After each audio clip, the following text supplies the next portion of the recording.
Ceritane wong seneng tunggal sabali wiwitane lungguh jejer sak bendinane wiwitane saya suwe sak penepethuk seneng atine banjur ngomong mas aku tresno kowe wong seneng tunggal sak bali wiwitane lungguh jejer sak bendinane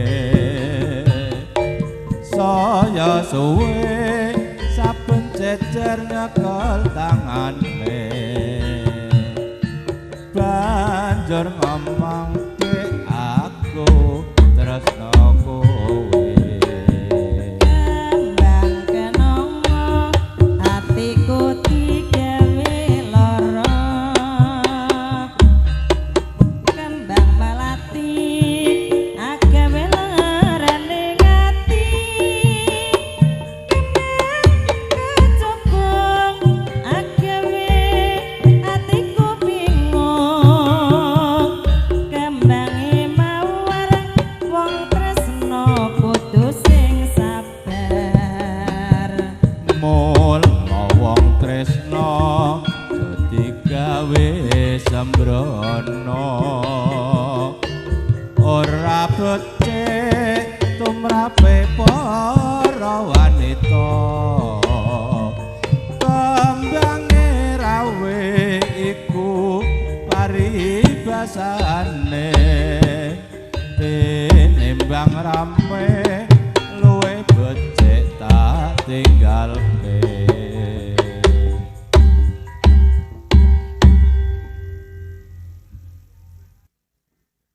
wis dadi antep nganti